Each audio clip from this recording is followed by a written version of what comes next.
Thrill Seekers, how you doing?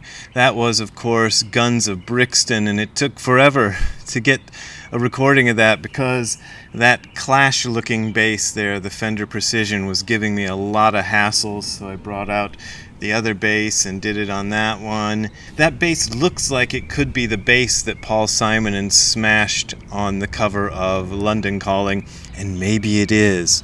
Probably it isn't. I bought it at a guitar center in New York City, and I wanted to tell you about the events that I told you about yesterday. Saturday, June 11th, I will be doing a live sort of online event at Banyen Books. That's Banyen Books, and that's at 11 a.m. Pacific time on June 11th at 11 a.m. Pacific time, June 11th, Saturday. And on Saturday, June 18th at 11:30 a.m. Pacific time, I will be doing a live online event at East West Books. That's Saturday, June 18th at 11:30 a.m. Pacific time. So no excuses for not being there. All right. So I got a question, and since before your sun burned hot in the sky and before your race was born, I've waited a question. So let me read that question, and I'm going to read it off the little teleprompter here, so my eyeline is going to look like I'm looking at weird places. Okay, the question goes like this. Just discovered you and your channel and have enjoyed your content thus far. I'm sort of at what I'd consider the beginning of my seeking journey, having been forced through some experiences brought on by health issues I've dealt with over the last few years. I'm looking to take my scholarly reading of things like Buddhism/Zen/comparative religion, etc., and move it into a practice. I have a few questions, but understand if you don't have time to respond. Well, here I am responding. Here we are. Number 1, do you have a video discussing meeting your teacher? Did you know this teacher was for you? I long for a teacher or guru, but I am very stubborn and it's hard for me to trust. Feels like there are so many phonies on this path that take advantage of people. Number 2, is there a specific kind of retreat you'd recommend? I've been thinking about a silent/meditation retreat, but run into the same issues as the previous question. Who to trust with my time? I suppose either way, I'd come away from said experiences better equipped to move forward, but was curious to pick your brain. Okay, so let's pick my brain about this. How did I meet my teacher? Well, that's a story. And I've told the story a number of times, and I'll try to not bore all the people who've read it in books and things, but here goes. I grew up partly in Nairobi, Kenya, in Africa. I always say that because I think maybe people don't know where Kenya is, but anyway, in Africa. And in East Africa, there's a large Indian population, and I became fascinated. Whoa, what's going on with my hair? I became fascinated as a kid with Indian religion and stuff and iconography, and as I grew up, I wanted to learn more about that. So we moved back to Ohio, and I was a student at Kent State University looking for a class to take that had anything to do with Hinduism. And there were no classes about Hinduism that I could find, but there was one class called Zen Buddhism. So I signed up for that class called Zen Buddhism, and the teacher there was a guy named Tim McCarthy, and he was... So this is like 1983, maybe, possibly 84. I don't think it was as late as 84. But anyway, Tim was not what I expected. Well, I guess as a class in Zen Buddhism, he was probably what I expected. He looked like a philosophy professor. You know, Tim McCarthy. I'll see if I can put a picture of him on the screen so you can see what he looked like. But he wasn't Asian, you know, and when I learned that he had spent a lot of time in monasteries and had ordinations and stuff, I was kind of surprised because it was pretty rare for a non-Asian person back then to be ordained. There were probably a couple hundred in the world at that time. Now there must be thousands, or if not hundreds of thousands, but at the time, there were a small number. And so the questioner asks how I knew. I had an affinity with Tim. Tim and I bonded on a lot of things. We were both fans of Frank Zappa. He was almost exactly, and still is, almost exactly 10 years older than me, so the age difference was not that great. So I must have been, let's say, 19, so he'd have been like 29, maybe 30, when I first started studying with him, a young guy. So I could feel a lot of affinity with him, but I also felt there was something else, and this is the hard to define thing. I don't know what it was, but there was something else coming from him that made me feel like I could trust him. I knew he wasn't BSing me. I knew he wasn't putting me on. I knew he'd gone through a practice that had taken a long time in his life, and that he'd been very dedicated to it. And if this guy, who I knew and trusted, had been so dedicated to this practice, then I could be. There was also the fact that he wasn't trying to sell me anything. There was no financial involvement. There was no sort of power involvement that he was getting from me. So I felt like this is very sincere and this is very real. So even after the class finished, it was just one semester, I continued sitting with him. He started a little group in Kent. And here's the weird part. I moved into an apartment complex called Silver Meadows, which was so bad that most people called it Silver Ghettos. And Tim, I don't know exactly the timeline, but very soon, or around the same time I moved into Silver Ghettos, Tim moved into Silver Ghettos. So the apartment he lived in and the apartment I lived in were separated by a little parking lot, so I could just walk across the parking lot and go to his apartment anytime I wanted. So very, very convenient, and it's almost spooky how convenient it was. Everything was exactly where it needed to be for me to access it very easily. And I don't think this was lost on me at the time. I mean, I look at it now and I think, wow, that's pretty weird and remarkable. I think even at the time I thought it was pretty interesting, and I thought that was worth pursuing. So I stuck with Tim, but I moved to Chicago for a little while and then moved back to Ohio. And when I moved back to Ohio, Tim had moved to another place, a house, and I moved in to a room in that house. So now I was in the same room. I was upstairs, he was downstairs. It was not the same room, but the same house. I was in a room upstairs, he had a room downstairs. He rented rooms out in the house to different people. And so that was even closer contact with him. But I was broke and I needed a job, a real job, and I had a college degree by this time, so I moved to Japan and taught English there. God, it's crazy. My hair is crazy. Anyway, so I taught English in Japan in this place called Takaoka in Toyama Prefecture, with even most Japanese people. There's something moving around there, and I don't know what it is. It might be a lizard or something. It's some kind of creature. Maybe it's a bird? I don't know what that is. Anyhow, so I moved to this place in Japan, taught English there, and I didn't move to Japan to find a Buddhist master, but when I got there, I tried to see what was out there. And Tim had a Japanese teacher who had told him that it was hard to find a teacher in Japan who wanted to teach foreigners, who really wanted to teach anybody. And that was true. I couldn't find anything. But after a year of living in Takaoka, I didn't apply for this job. There was no job. I invented a job at Tsuburaya Productions and went and did that job. That's the company that made Ultraman, still makes Ultraman. Apparently their new Ultraman movie is a big success over there. But anyhow, I worked for that company, and I started looking around Tokyo for a teacher, and there were two that I found that taught in English. One was Jiho Sargent, and she was an American woman who had become ordained over there, but her zazens were at a weird time, something like 5 a.m. on Tuesdays or so. I don't really remember, but it was really early, and it was on a weekday, and I was like, ugh, I don't know if I want to do that, and it was far away. So I found another one who did English, and it was Gudo Wafu Nishijima, and his classes were on Saturdays at 1 p.m., and I had weekends off, and Saturdays at 1 was a lot easier to do, so I started going to those. And it was a hike to even get to Nishijima Roshi's places.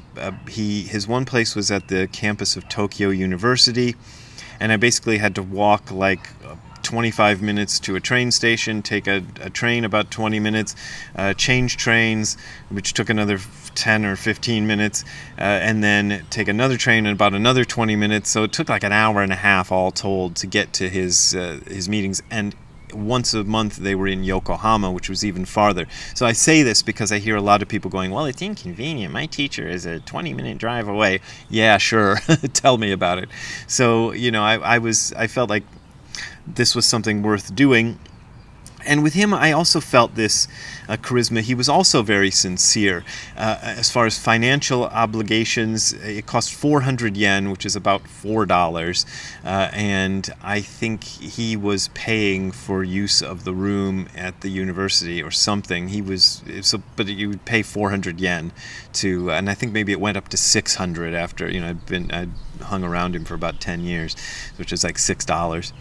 So there wasn't a financial thing, and I could just feel that he was doing this very sincerely. But I've often said this, that at first I didn't like him because I felt that there was a big contrast. Tim, I had very close affinity to. He was 10 years older than me. We liked Frank Zappa and a lot of other stuff together. The Prisoner, the old TV show, if you know that, and Star Trek. So we had a lot of things we could bond on. Nishijima Roshi was 50 years old, I believe, when I was born. So he was a lot older than me. And Japanese, and we really shared no common interests outside of Zen. But I could feel a sincerity from him. Let me see what the questioner asked again, remind myself what he says. How did I know the teacher was for you, and trust? Trust is a weird thing because you can't quantify it. You can't really say why you trust somebody. You just do. You get a vibe, if you want to talk in like 60s lingo from it. I got a vibe from him. Like I said, at first I didn't like him and hoped to find somebody new because his style was very contrasting. He was very kind of bombastic and if you look at some of the videos, if you look up Gudo Wafu Nishijima Roshi on YouTube, I put up a bunch of videos by him. Other people have put up videos, and you get a sense of what he's like. He was kind of talk loud and very forceful. But I just felt something from him. I don't know. It's hard to say how I knew. It took about a few years, 2 or 3 years, before I felt like, well, this is my teacher. This is the guy I want to stay with. And he was the one who came to me and offered me Dharma transmission, which I thought was a big deal. And I've talked about that before. I didn't come to him looking for that. I wasn't looking for a career in Buddhism. I just kind of wanted to do it for myself, for my own benefit. The second question the questioner asked is looking for a specific retreat and silent meditation retreats and which ones to trust. Here's the thing. I had an interview yesterday. God, sorry about this hair. Anyway, I had an interview yesterday with somebody who was talking to me about my new book, and which is called The Other Side of Nothing. It's out now. Buy it and make me a millionaire. Well, don't make me a millionaire. Just buy the book. Anyway, so we got into this question of retreats, and one of the problems I've talked about on this channel before is people sometimes want to jump into a very intense retreat when they haven't had a lot of experience with practice. I practiced daily for about 10 years before I ever went on a retreat. Tim used to have retreats that were sort of one-day retreats. You'd start out sometime in the morning, not even that early in the morning, maybe 8 or 9 o'clock in the morning, and go until dinner time, 4 or 5 in the afternoon. That was the longest sort of retreat I had done for the first 10 years. And then when I started with Nishijima Roshi, he offered 3-day retreats, and I went on my first 3-day retreat after I had been practicing daily Zazen for more than 10 years.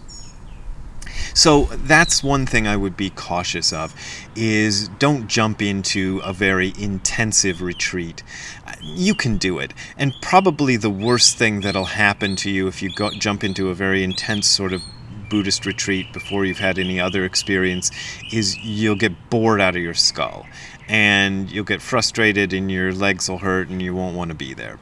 That's probably, for the vast majority of people, that's the worst thing that's going to happen. But there are cases of people who have psychological difficulties and stuff who jump into those retreats, and it kind of opens their mind up to, there's nothing spooky or metaphysical about this. It's just the silence. The effect of prolonged silence can kind of get your mind wandering into areas that you haven't wandered into for a long time, and some of that stuff that'll come out can be very intense. And if you have buried in your past some intense experiences and things, sometimes that'll come out. So that can be a tricky thing to navigate. I don't think you have to spend 10 years of daily practice before going on a retreat. I think I waited a little bit too long. But I would say, 3 or 4 months of daily practice at the very least, maybe a year or even 2 years, is what I would recommend before you go on a retreat. As far as people always ask me to recommend teachers and stuff, and I don't have a Rolodex of recommended teachers. And in fact, lately, the more I see going on in Zen in America, the less inclined I am to recommend most of the teachers I come across, especially lately. Some of the hoops they're making people jump through just to attend a retreat these days are frankly ridiculous and inexcusable. So if there's too much that you have to do in order to get allowed to come to a retreat, I would just skip it and go to one that's a little bit more reasonable. But you just got to try places out. You just got to go and see. There's more people, there's more teachers and more retreats and more whatnot available now than there ever has been any time in the past in the United States and in Europe and in Australia and Canada and places, like that. You got a much easier time than I had. If I had set out to find a Zen teacher when I was 19 instead of just, encountering one randomly, it would have been really hard to find one. These days it's not that hard. So just go, see people, stick with them, give them a little bit of time to see what they're like and what you feel about it, and know that you can leave any time. Anybody who makes it difficult to leave is somebody you should leave immediately. So any reasonable teacher will understand. People come to me and hang out for 2 months, 3 months, 6 months, a year, 2 years, and then just disappear. Happens all the time. We are used to it. So don't feel bad if you go to 8 classes by a Zen teacher locally and then stop going. I'm sure that's just normal for them. So there you go. That's how I met my teacher. By the way, those of you waiting for my audiobook, the audiobook of The Other Side of Nothing, I just got an email yesterday saying it is now available. So go to audible.com, search for The Other Side of Nothing by Brad Warner, and there it will be. You can get the audiobook now, read by me personally, in my little apartment in Los Angeles before I moved out here. So go listen to that. Anyway, if you want to support me, because the audiobooks and the other books aren't going to support me that much, well, maybe they will, because you'll make it a million seller. But anyway, if you want to support me in other ways, you can go to the URL you're seeing on your screen below, which is hardcorezen.info/donate. That is hardcorezen.info/donate. There you will find links to my PayPal and Patreon accounts. Those are pretty much my only means of support. Usually the book royalties don't cut it, and the stuff I get from speaking fees doesn't cut it, but your donations are what I live on, so I appreciate those. But as always, this is offered for free, so you don't got to support me if you don't want to support me. Ziggy is inside with my wife, who's home this week, so I'll see if I can get a cameo of him. We will see you later. Have a good time all the time. Bye. Hey, Ziggy. You just wanted to stay in? You didn't want to come out with me and do video? All right. Look how cute your little eyes eyes are. I'll see you later, Zig.